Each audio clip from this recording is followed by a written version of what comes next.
खबर सुपौल से, जहां छातापुर विधानसभा के जाप प्रत्याशी श्री संजीव मिश्रा ने नामांकन दाखिल किया। उन्होंने नामांकन दाखिल करने के बाद प्रेस कॉन्फ्रेंस किया। संवाददाताओं को संबोधित करते हुए उन्होंने क्या कुछ कहा, देखिए यह रिपोर्ट। सबसे पहले मैं आप लोग के माध्यम से छातापुर के जितने वोटर हैं मैं उनको प्रणाम करता हूं और मैं ये बताना चाहता हूं कि 3-4 दिन पहले मैं किसी और पार्टी में था।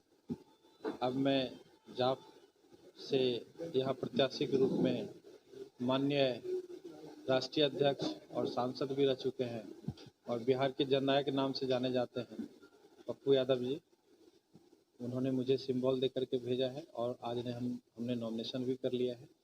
मैं पब्लिक से यही अपील कर रहा हूँ कि मैं पिछले 3 साल से, ऐसे मैं छातापुर से ही हूँ, मेरा घर रामपुर है, संजीव मिश्रा मेरा नाम है, आप सब जानते ही होंगे।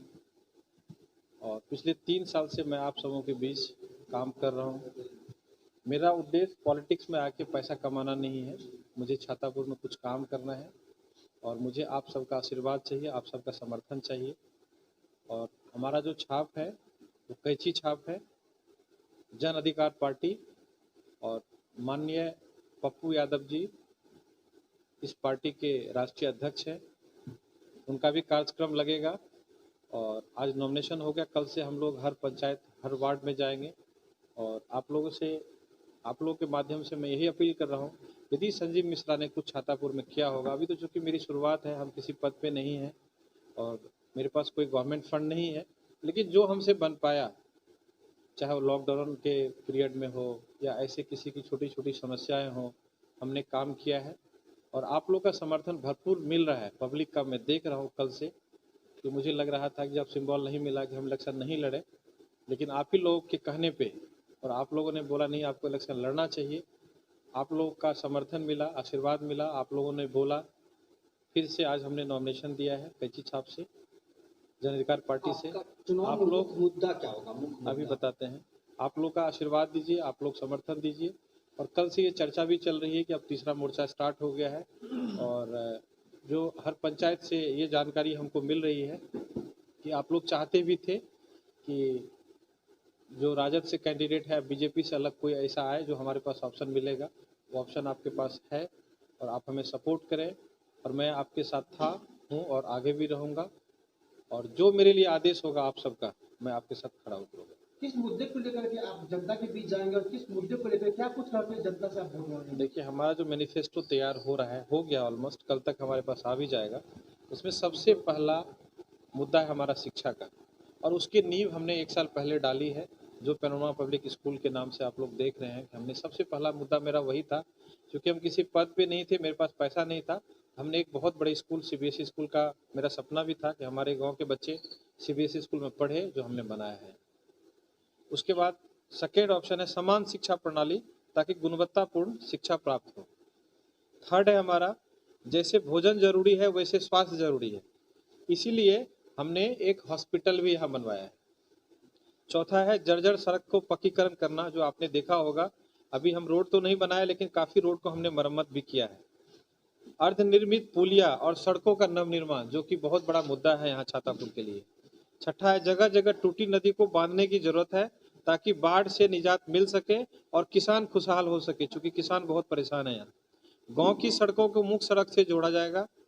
बिजली समस्याओं का निदान, बहुत जगह बिजली तो है लेकिन ट्रांसफार्मर पे लोड इतना ज़्यादा है कि उस पर वोल्टेज नहीं मिलता है और हम लोग को बिजली सही तरीके से नहीं मिल पा रहा है। सबसे बड़ा मुद्दा जो छातापुर में अभी देख रहे हैं हम, पिछले 3 साल में जो आया है मेरे पास जनता से, वो है जमीनी विवादों का बहुत बड़ा मुद्दा है अपना छातापुर विधानसभा में, और उसको लोग भुनाते भी हैं यहाँ कुछ राजनीतिक दल के नेता।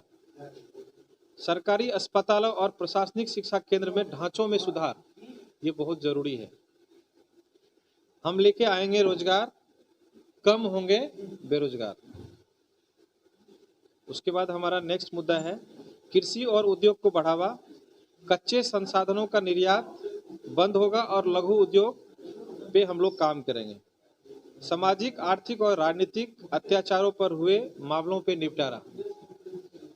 पूंजीपति और सामंतवादी सोच वाले व्यक्तियों द्वारा गरीब और शोषित लोगों पे हुए अत्याचारों का निपटारा। बेटियों की सुरक्षा की जिम्मेदारी हम लेंगे। उसके बाद आपको शोषित और पिछड़े समाज के लोगों को आत्मनिर्भर बनाने के लिए उचित संसाधन का विकास करेंगे। हमारे किसान भाइयों की समस्याओं का समाधान 1 हफ्ता के अंदर होगा। फसल आधारित जो उद्योग है उस पर हम लोग काम करेंगे। जो फसल यहाँ, जैसे यहाँ क्या है, पेठा, यदि कुम्हड़ का खेती होता है यहाँ हम लोग लगाते हैं, उसका उद्योग हम लोग यहीं लगाएंगे। मक्का का खेती होता है तो उसका कोशिश करेंगे हम लोग यहीं उद्योग लगाएं, क्योंकि अभी 10 रुपया मक्का किसान बेचते हैं, वही कॉर्नफ्लेक्स हम 150 रुपया किलो खरीदते हैं। तो कोशिश हम ये करेंगे हमारे यहाँ जो उत्पादन हो रहा है उसका मैन्युफैक्चरिंग यूनिट हमारे यहाँ लगे, ताकि किसान को फायदा हो। दो प्रमुख समस्याएं हैं। एक तो यह है कि यहाँ पे गुणवत्तापूर्ण शिक्षा का अभाव है, और दूसरा है कि लगातार मजदूरों का इस क्षेत्र से भारी संख्या में पलायन होता है। इन दोनों विषयों पर आप क्या विचार रखते हैं? देखिए, शिक्षा के लिए तो हमने शुरुआत कर दी है, और ये कोई उद्योग नहीं है जो हमने स्कूल खोला है। सिर्फ एक स्कूल से नहीं होगा, हमें बसंतपुर बीरपुर की तरह भी बनाना होगा। और मैं पहले भी आप लोगों को बता चुका हूँ कि शिक्षा मेरा पहला मुद्दा है, और हम मैनिफेस्टो में भी सबसे पहला शिक्षा को प्राथमिकता दिए हैं, जिसके लिए हम छातापुर या बीरपुर में एक बड़ा कॉलेज का भी निर्माण करने जा रहे हैं। उसमें वोकेशनल और आपको टेक्निकल क्लासेस चलेगी, ताकि बच्चों को सिर्फ शिक्षा ही नहीं, ऐसे नहीं कि ग्रेजुएशन कर लिए और उसको कोई काम नहीं मिल रहा, ताकि उसको रोजगार मिल पाए। जो वहाँ से बच्चे कुछ IIT का कोर्स करेंगे या कोई टेक्निकल एजुकेशन लेंगे, BCA MCA करेंगे, BTech करेंगे, उनको शिक्षा, उनको रोजगार मिल पाए, उसके लिए हम लोग ऐसा कॉलेज का निर्माण करने जा रहे हैं शिक्षा का। दूसरा चीज आपने बताया शिक्षा, पलायन जब काम नहीं रहेगा, सरकार की स्थिति देख ही रहे हैं आप, जब पलायन, उसको रोजगार नहीं मिलेगा यहाँ तो वो तो पलायन करेंगे। जब आप, अभी हमने बताया आपको कि जो हमारा कृषि खेती होता है उसके लिए यदि उसको रोजगार मिलेगा, उद्योग लगाएंगे, तो पलायन है कि बट ऑब्वियस है रुकेगा। उसके लिए हम लोग कोशिश करेंगे। यही हमारा मैनिफेस्टो 18-19 पॉइंट है, और ये नहीं कि चुनावी मुद्दा है, ये हकीकत है। ये आज से नहीं, पिछले 3 साल से इसी मुद्दा को लेकर चल रहे हैं, और आगे भी यही रहेगा।